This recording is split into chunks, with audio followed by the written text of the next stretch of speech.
Hey, what's up? Michael here. So what used to happen when a new OnePlus phone came out would be that everyone would say, wow, look at that price, and wow, look at those specs. And that's exactly what's happened here with the OnePlus 11. From $699, you get all of this. The latest and most powerful Snapdragon chip, a ton of RAM, a Quad HD display, 8K video recording, a massive 5000 mAh battery and fast charging, and some other pretty great hardware features like the awesome speakers, which I'll get to later. All of this for $699, but that's not it.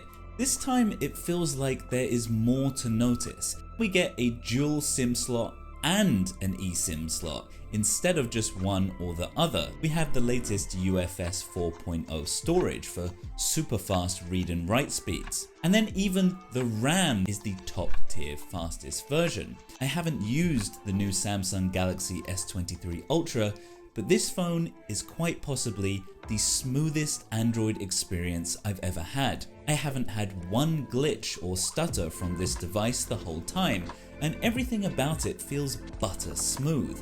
The simple task of scrolling feels actually pleasurable. OnePlus have fine-tuned the software somehow to react to each push on the display, and it's almost perfect. And it's the same for all the little animations and pushes and swipes, just breezing through the UI, and that's what the OnePlus of the past was all about. If you were into all of those speed tests and side-by-side app loading videos, then you're not going to be disappointed. And in top tier games, you're not going to have a problem smashing all the higher graphics and frame rate settings to the max. And this means top tier games like Genshin Impact feel super smooth consistently over sustained periods, easily hitting 60 FPS, and that's with barely any increase in temperature. And with that Snapdragon chip also comes with more efficiency gains, so the battery life is pretty good. It will easily get you through the day and definitely has better battery life than the OnePlus 10 Pro. And then, along with quite a simple unboxing experience compared to previous OnePlus devices, which I think is a good sign, you get a charger free in the box, which is just not going to happen with a lot of other brands. This is an 80-watt charger that hits 100% from zero, anywhere between 20 and 25 minutes, depending on the temperature of the device, which is plenty fast. It's charged before you've even realized any time has passed. However, then we get to the first cutback, where OnePlus has needed to save a bit of money after delivering that amazing spec list. There is no wireless charging, which is actually more annoying than it would have been 2 years ago. I use wireless charging quite a bit around my house, and not having it is slightly annoying as I have several charging pads in different rooms, but having a fast charger in the box does make up for that somewhat. The other bit of corner cutting is in the waterproof department. This phone does have an IP rating, but it's only IP64, which means it can take a light splashing instead of being fully submerged. Most other flagships are rated at IP68, which provides a lot more protection, so if you hang around water a lot, that's something to consider. So let's move on to cameras, the classic OnePlus weak spot. And back once again, reserved for those higher end OnePlus devices, is that camera collab with Hasselblad. We have a pretty good to okay camera spec lineup, with the 2x zoom being the weak spot here. I feel the processing this year has really moved towards quite an intense HDR algorithm, which for me personally I actually quite like. I edit my photos in Lightroom with dropped highlights and increased shadows, but for some other people out there this might be a little too much.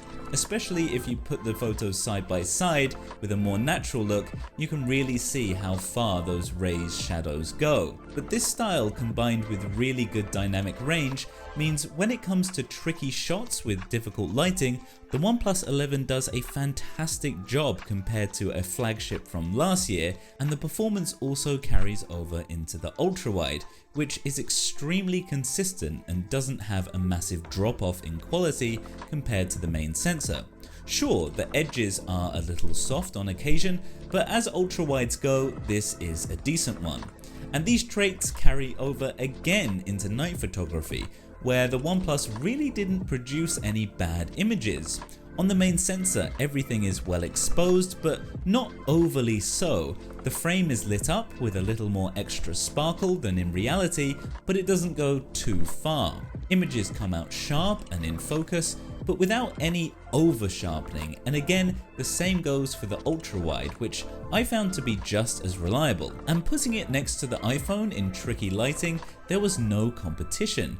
And remember, this phone costs only $699. The only complaint I would have is the 2x telephoto lens, which by today's standards just doesn't get anywhere near close enough to the subject in most cases. Now, interestingly enough, OnePlus actually market this lens as a 2x portrait lens. So what about performance in that area? Well, actually pretty good. On the roof here, the OnePlus has a much more natural color palette, whereas the iPhone really makes a mess of my skin. Whereas in most photos, I found the OnePlus produced the more appealing photo that I would prefer to use of myself. And on top of all that, we have 8K video recording at 24 FPS, which has great detail and a very cinematic depth of field, as well as a very natural color tone. It also has fairly decent stabilization when walking along and panning, but if you want super smooth footage, you can drop it down to 4K, where everything feels a lot more controlled. And I haven't actually talked about the design of the phone yet, which I think is the best design in years. Getting this out of the box for the first time and actually seeing it in person, it looks special. It looks fresh, stylish even. It just looks new, and compared to even the Pro versions we've seen from OnePlus recently, this looks way better. It's still a little slippery and has retained the camera module being blended into the side rails, but on this occasion it actually works. We see the return of the alert slider, which I think we all know we love. The emerald green color looks smart and different to the competition. Then we get to these stereo speakers, which give a performance that surprised me, being some of the loudest I've heard, but without losing any quality to get there, with great depth in the low end, making them sound pretty good compared to the best.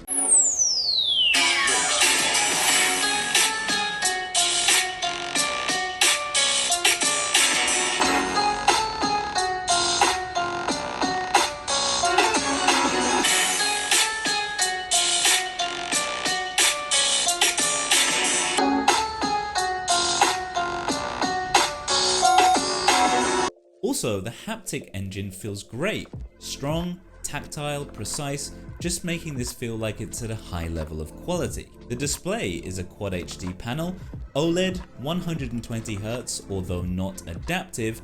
It's a great display with colors popping and blacks looking deep and inviting.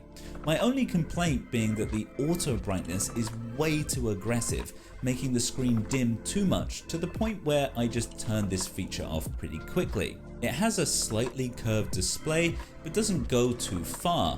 The 16 megapixel camera cutout is on the top left hand corner. Selfies made my skin look super smooth and white, and I'm going to give it the benefit of the doubt and assume this is because I have the Chinese version of the phone. So this is what the selfie camera looks like on the OnePlus 11. Only goes up to 1080p because of Chinese law. This is what the camera sounds like. This is what the microphone sounds like. Now if I change that to super stable, you can see it's a little bit more zoomed in, cropped in, but you do get a lot more stable footage, which I think if you're vlogging looks a lot nicer unless you want to stabilize it in post. So there we go. Then finally we get to the software. And as I just mentioned, I have the Chinese version of the phone, which is running Oppo's Color OS, which is pretty much the same as Oxygen at this point, and there are not really any downsides to this operating system in my opinion. Color OS is smart and fluid with some neat features, like holding the icons during multitasking to swipe quickly through your recently opened. The UI design is mostly pleasing on the eyes, but little bits like the text scrolling across the control center toggles is not a good look. And the same goes for the clock widgets, which displays city names half cut off. Overall though, I think for a lot of loyal OnePlus fans that have stuck with the brand, the OnePlus 11 is as close as we'll get to the old days.